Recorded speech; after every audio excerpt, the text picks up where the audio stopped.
Fala, meus amigos e minhas amigas. Antes de você ver esse corte do Bopismo, que tá muito legal, eu peço pra você se inscrever no canal e deixar o like no vídeo. Isso ajuda muito, tá bom? Valeu! Alguma coisa, tem gente, inclusive Flávio Gomes, ótimo jornalista que cobriu a carreira dele, falou que a Rede Globo, como um todo, enfim, a imagem do Senna foi santificada. Ele era um cara meio acima do bem e do mal, sem defeitos e tudo mais. Mas que ali quem convivia com ele, eu imagino que você já tenha convivido algumas vezes com ele, que ele não era exatamente um cara, porra, ele era um cara difícil, era um cara... Eu queria que você falasse alguma coisa que você já disse sobre ele, que você não disse sobre ele, de características que as pessoas talvez não saibam do Senna, e se você ainda acha que ele não seria bolsonarista. Olha, eu acho assim, eu acho que ele seria de direita, mas ser bolsonarista eu acho que é um atentado à inteligência. Eu achava ele bastante inteligente. Quer dizer, então... Claro que você tem gente inteligente que é bolsonarista, lógico, mas de uma maneira geral, eu acho que se você é uma pessoa que examina fatos, né, e passado, e o que fez, o que não fez, eu acho muito difícil você ser bolsonarista ou continuar a ser bolsonarista. Enfim, então eu não diria que o Senna teria esse perfil, não. Ele era inteligente? Era. Ele era querido com as pessoas? Ele era simpático? Não era.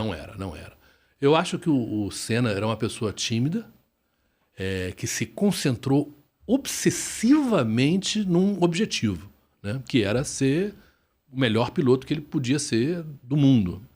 E aquilo ali fez muito mal a ele, o que o tornou muito duro, no sentido de... As entrevistas com o Senna, por exemplo, era como se fosse você entrevistar um press release. Entendeu? É mesmo? Era como se as respostas dele tinham muito pouco de espontâneo. E era como se ele tivesse pensado o que é correto eu responder para a minha carreira. Que loucura, porque eu vi declarações dele sobre o Prost, falando, ele não tem caráter, não dá pra esperar nada.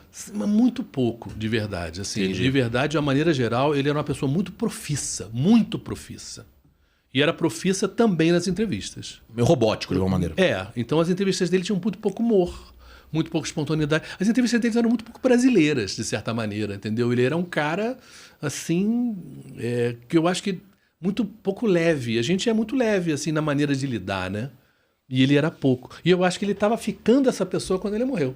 Com a Adriana. Com a Adriana Galisteu. Eu acho que ele estava mais à vontade ali, entendeu? Aquele último ano dele, de 93, já que ele estava... Eu tava com ele, eu estava no grupinho com ele, quando ele conheceu, que foi numa boate que chamava Limelight aqui, logo depois dele ganhar 93. Interlagos ele ganha e vai pra balada. Ele vai para essa balada. Na Vila Olímpia, não era?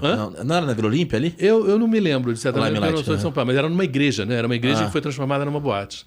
Então essa área ali perto do altar era meio uma área VIP, etc. Tal, então tava ele, tinha umas 4 mulheres dançando. Você tava no dia que ele conheceu, que ele ficou com ela? E ela tava ali, e era uma delas, enfim. Depois, é claro que eles passaram a ter um relacionamento ali, eu não sabia quem era. Era uma delas. Era uma modelo, né? Ela era uma modelo. E tava com o Rubinho, era o primeiro ano do Rubinho. Eu fui para lá com o Rubinho Barrichello e com o Jaime Brito, que era o produtor da Globo de Fórmula 1. E esse ano, esse dia ele estava muito feliz, né? Porque ele tinha ganho, sabe? Eu estava no pódio, na época a Globo tinha o direito de botar um repórter no pódio. E tinha uma entrevista para a FIA, né? Para a federação, e uma entrevista para a televisão local.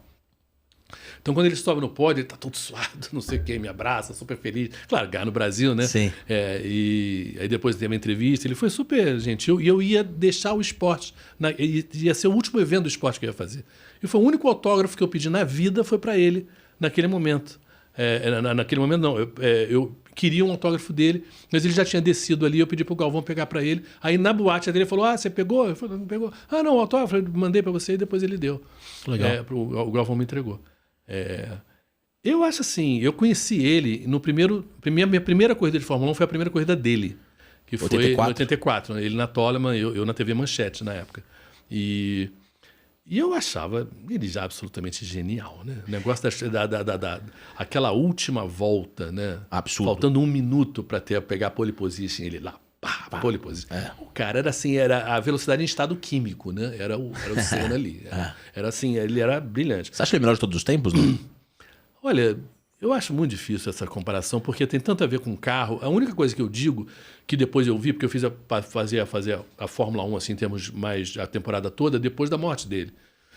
E aí era Schumacher, etc. Eu acho que você ter 4 caras muito bons na mesma época que era o Senna, o Piquet, o Prost e o Mansell, os outros não tiveram tanta competição quanto esses caras tiveram entre eles, né?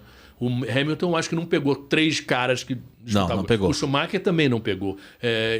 Então, eu acho que foi mais molezinha. Não estou negando, obviamente, o talento desses caras. Nem do Verstappen agora, ou de antes, sei lá, o Jim Clark, o Banjo, são épocas diferentes, né? O Lauda também. E Lauda, enfim.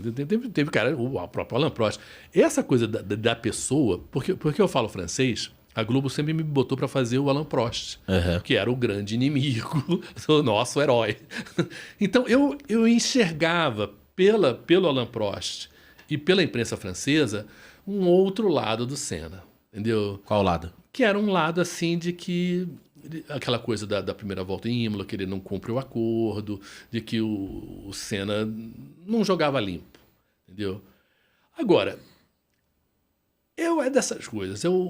Tá num dos documentários dele. É aquela coisa, é primeiro eu, segundo eu, terceiro eu. Quer dizer, esses caras que estão ali, para ganhar nesse nível, para ser atleta nesse nível, né? Como o Michael Jordan, sabe?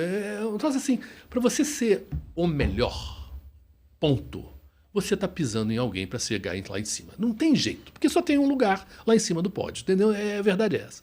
Então, eu acho que para quem vive o esporte nessa intensidade, existe um preço a pagar na sua vida pessoal, que é você não ser essa pessoa tão legal, né? No sentido de acomodar os outros, ser tão o Pelé, mais à acha vontade. Que tem isso, cara? Porque não, o Pelé não. O Pelé não. O Pelé eu acho que é uma exceção. Uma exceção, né? Por isso que ele é tão extraordinário, eu acho, né?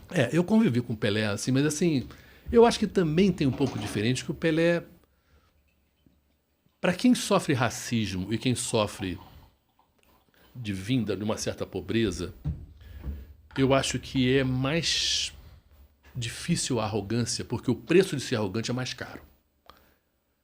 Por exemplo, Romário. O Romário, eu não diria que culturalmente ele não é brasileiro, ele é americano. Ele é o Cassius Clay que fala, vou derrubar você no terceiro round. Nos Estados Unidos isso é muito apreciado, aqui no Brasil não é.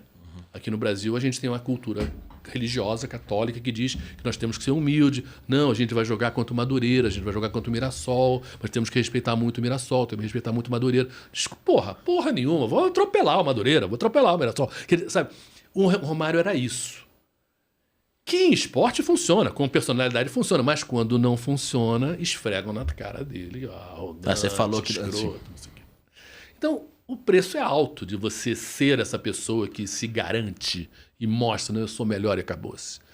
Então, eu acho que na cultura brasileira é mais difícil você fazer isso. E eu acho que o Pelé, por ser negro, por vir de baixo, etc e tal, mas eu acho que não é só isso. Eu acho que por personalidade, ele era uma pessoa generosa, era uma pessoa boa. Eu tive com o Pelé várias vezes, assim, de sair de hotel, ter que sair pelas cozinhas do hotel, porque uma multidão lá fora, senão ele não conseguia sair.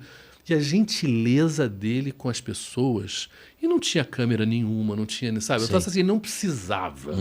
E ele era genuinamente uma pessoa super gentil. Pelé O Pelé realmente era muito diferente.